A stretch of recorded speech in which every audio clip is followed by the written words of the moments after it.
नमस्कार, मैं अनुराग और आप देख रहे हैं डेली लाइव न्यूज।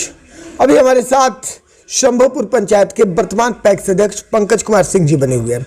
आइए मिलते हैं इनसे और जानते हैं पैक्स के कार्यों के बारे में कि पैक्स के अंतर्गत कौन कौन से कार्य आते हैं और किस तरह से वो किसान और जनता को लाभान्वित करता है। तो स्वागत है आपका डेली लाइव न्यूज चैनल में।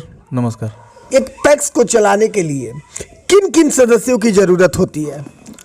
सबसे पहले पैक्स में 11 आदमी का जरूरत है पैक्स अध्यक्ष को लेकर, लेकिन कम से कम इसमें अध्यक्ष को लेकर 6 से 7 आदमी भी रहेंगे तो समिति चल सकता है। हाँ, निर्वहन किया जा सकता है। बिल्कुल।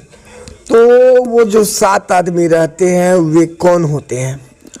7 आदमी देखिए, जिसमें पहले से ही है कि जिसमें अति पिछड़ा से भी रहता है लोग, और पिछड़ा से महादलित, दलित, एक महिला और पुरुष सदस्य भी होते हैं। बिल्कुल, जिनको कार्यकारिणी का सदस्य कहा जाता है। कार्यकारिणी का सदस्य कहा जाता है, जिनका प्रस्ताव लेने के लिए उनका काम आता है। हर काम में साइन करने के लिए प्रस्ताव की सहभागिता चाहिए। हाँ, सहभागिता चाहिए हर काम में। लेकिन जो पैक्स प्रबंधक होते हैं उनका क्या दायित्व होता है पंचायत स्तर पर?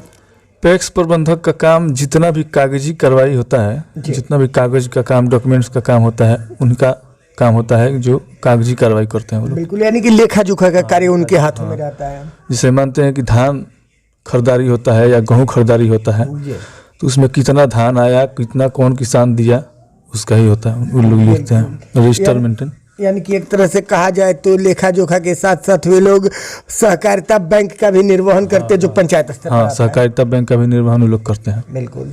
पैक्स चेयरमैन होते हैं जैसे कि आप हैं, तो आपका दायित्व क्या है पंचायत स्तर पर? देखिए, हम लोग का दायित्व पैक्स अध्यक्ष का है, जैसे में धान के सीजन में धान लेना किसान लोगों से, जो सरकार का रेट होता है उस रेट पे धान हम लोग लेते हैं। और गेहूँ का भी हम लोग खरीदारी करते थे पहले, लेकिन अब नहीं हो पाता है रेट के वजह से। इसमें खुदरा बाजार में मिलता है 25-26 रुपया, तो सरकार का रेट रहता है 22-23 रुपया।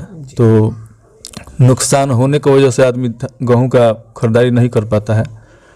और इसमें बीज का जैसे में हम लोग किसान को देते हैं, कम लागत में लेके और किसान को देते हैं, किसान खरीद के ले जाते हैं सब। और खाद का भी, यूरिया हो गया, डाई हो गया, ये सब जाता है। यानी कि एक तरह से कहा जाए तो आप खाद बीज का दुकान भी चलाते हैं शंभोपुर पंचायत में और उसका भी निर्वहन करते हैं? नहीं, ये तो बता दिए जिसे मैं पैक्स से जाता है, लेकिन हम लोग अभी चला नहीं रहे हैं क्योंकि लाइसेंस में बहुत प्रॉब्लम है।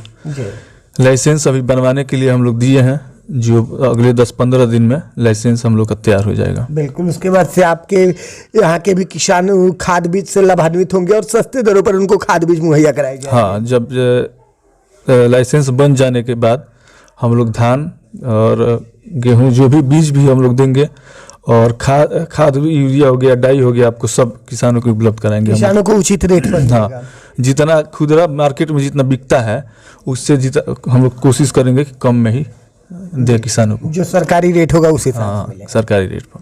बिल्कुल। लेकिन अगर इसके साथ साथ हम बात करते हैं तो एक पैक्स के अंतर्गत पीडीएस का भी दुकान आता है, तो पीडीएस के दुकान का निर्वहन कौन करता है? अभी तो हमारे पैक्स में शुरू से ही पीडीएस का कोई व्यवस्था नहीं है और हुआ भी नहीं है। तो पंचायत में हम लोग के यहाँ 4 जगह अभी पीडीएस का व्यवस्था है, जो हम एक गांव में हमारे कल्याणपुर में है, शंभोपुर में है, सिसवा में है, बस यही है। अगर पैक्स के अंतर्गत वो आता है, मान के चलिए आपके पंचायत में शंभोपुर में पीडीएस आता है, तो उसका निर्वहन कौन करेगा? पैक्स में रहता है तो उसका निर्वहन प्रबंधक लोग ही करेंगे। बिल्कुल बिल्कुल बिल्कुल। इसके साथ साथ अगर हम बात करते हैं तो पैक्स में tractor, trolley, rotavator, cultivator, harvester, एक तरह से कहा जाए तो कृषि यंत्र और कृषि उपकरण दिए जाते हैं, तो वो क्यों दिया जाता है? देखिए, उसके लिए हम लोग, वैसे हमारे शंभोपुर पैक्स में उसका अभी कोई व्यवस्था है नहीं, लेकिन हम लोग आवेदन दे चुके हैं। तो आवेदन देने के बाद उसका बहुत कार्रवाई होता है जो अभी पूरा नहीं हो पाया है। तो जब भी उसका हम लोग लिस्ट में शंभोपुर पैक्स का नाम आएगा तो हम लोग को ट्रैक्टर और किसान के खेत में काम करने वाले जो भी यंत्र होता है वो सब मिलेगा हम लोग को।